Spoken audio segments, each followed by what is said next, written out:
Well, it's another cold, blustery day here in Durham, North Carolina.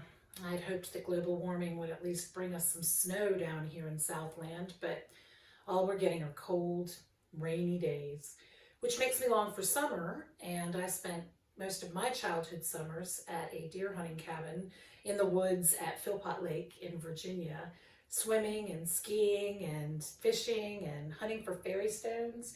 If you don't know what fairy stones are, you should check it out. It would make a fun and very inexpensive family field trip. So this book, Sally and the Something by George O'Connor, really speaks to my heart and my childhood experience. It's also very witty, and George O'Connor also does the illustrations, which are just perfect for the book. I found it at the public library and brought it home to read to my children and just fell in love with it. So now it's a permanent member of my collection that my children have to check out and return in pristine conditions. So it is another of my very favorites. I also Facebook messaged George O'Connor. It was the only way I could find to contact him, and I didn't expect him to respond, but after the third time, he did respond and gave me permission to do this reading for you. So I'm a little starstruck because he is the author of one of my favorite books, and it's really cool to have made direct, communication with him. So here is Sally and the Something. Sally and the Something.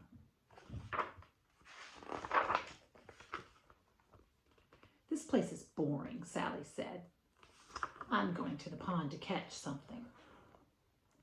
Be back in time for dinner, said Sally's mom.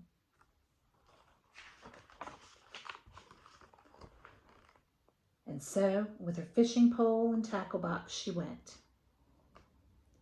Past the big mud puddle, past the spooky old tree, past Mr. Tilly and his crazy dog, until finally she reached the pond. Sally cast out her fishing line and waited,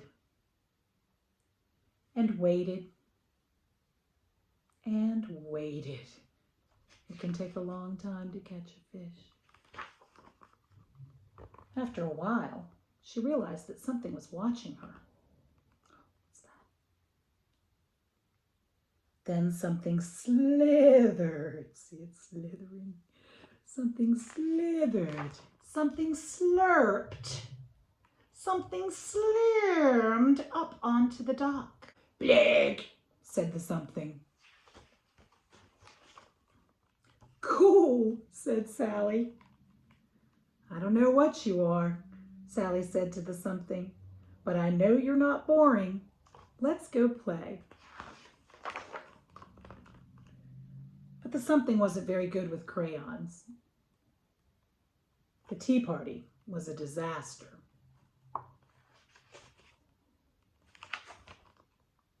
And the less said about the bicycle, the better.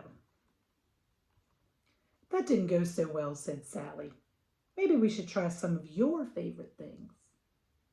That's a nice suggestion. Blor, said the something. But Sally didn't appreciate the something's collection. One man's trash is another man's treasure, right? The snail races were a real snooze. And the less said about the log rolling, the better. Do you see Sally? Phew, she flew right off that log. Blippity bloop, asked the something. That went worse than expected, said Sally. Maybe we should make up some games to play together. They had a burping contest. Sally won. They played leapfrog. The something was a real natural. And Sally made the best mud pies the something had ever tasted. The secret's in the mud, said Sally.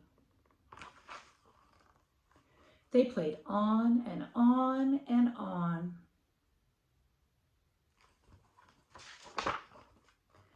Eventually, the something got tired.